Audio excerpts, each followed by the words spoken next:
Sam Bass was a famous outlaw of the Wild West, noted for hitting a Union Pacific train full of freshly minted gold. Be sure to subscribe so you don't miss the next video. Samuel Bass was born in Mitchell, Indiana in July of 1851. He was orphaned before his 13th birthday, and afterward raised by an uncle. Bass grew weary of the Midwest life and eventually left home in 1870 at the age of 19.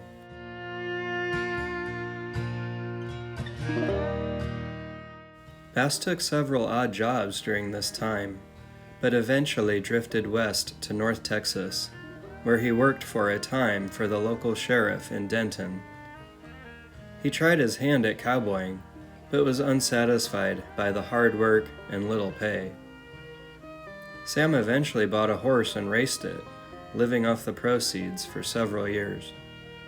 After the horse became too old, Bass and a friend, Joel Collins, formed a cattle drive for several ranchers near San Antonio. In 1876, they drove the cattle to Nebraska, but blew their salary by gambling it away in Deadwood.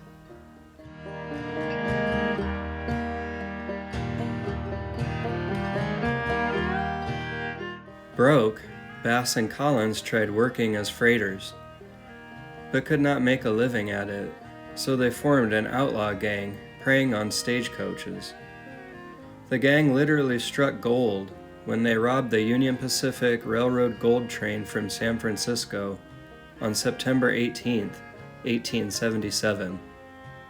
They intercepted the train at Big Springs, Nebraska. The robbery netted the gang over $60,000, equivalent to over $1.5 million.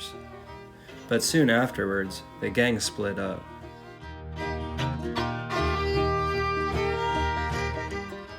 In his book Dodge City, Tom Clavin reported that Bat Masterson received word of the Big Springs robbery via telegram, and actually he and two other men took a train to Lake, Kansas in an attempt to catch the Bass gang, but unfortunately the gang had traveled through about 30 miles west of Lake, and he missed the opportunity to capture him.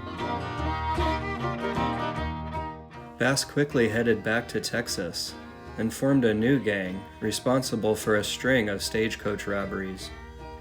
In 1878, the gang held up 2 stagecoaches and 4 trains within 25 miles of Dallas. Although the robberies netted them little money, they became the object of a manhunt by the Pinkertons and a special company of the Texas Rangers.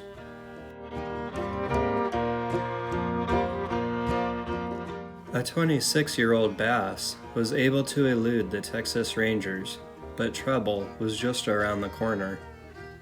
A member of his gang, Jim Murphy, turned informant when he received word from lawmen that they had taken his sick father into custody and were refusing him medical treatment unless Murphy cooperated.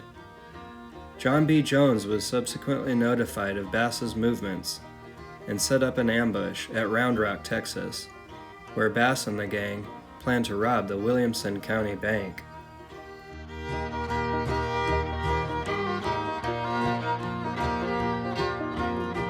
On July 19, 1878, Bass and his gang were scouting the area before the robbery.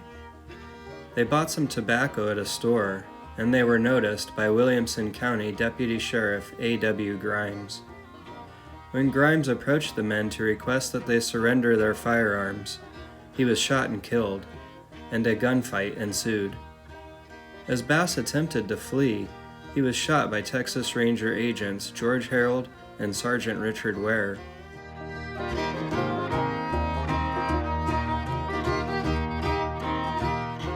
No one residing in Round Rock, and none of the Texas Rangers, knew what any of the Bass gang looked like.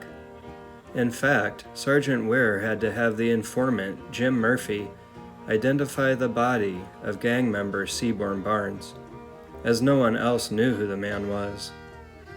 Ware himself stated that he had seen the same 3 men earlier in town, but in fact did not recognize them as the Bass Gang. Bass was eventually found, lying in a pasture west of Round Rock, by Williamson County Deputy James Tucker. More specifically, Bass had to call out to the posse as they were about to ride by him, shouting, "Hey, I'm over here. I'm Sam Bass, the one you're looking for." He was taken into custody and died the next day, on July 21st, 1878, his 27th birthday.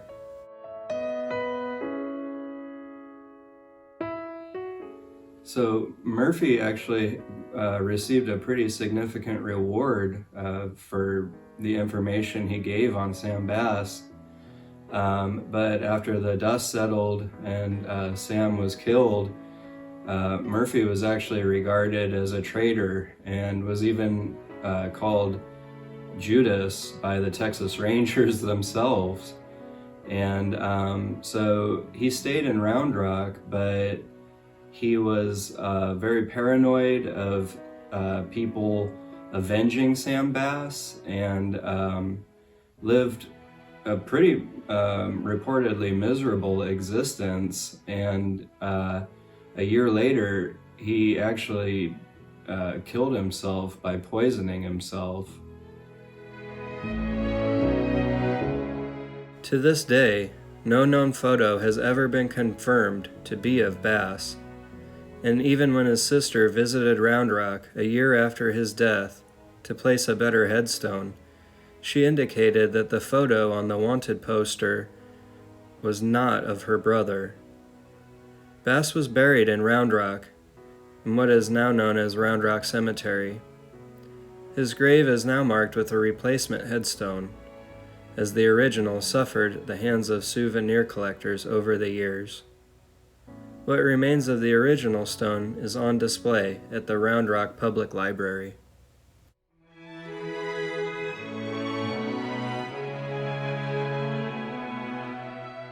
Thank you so much for watching today. I hope you found some value here.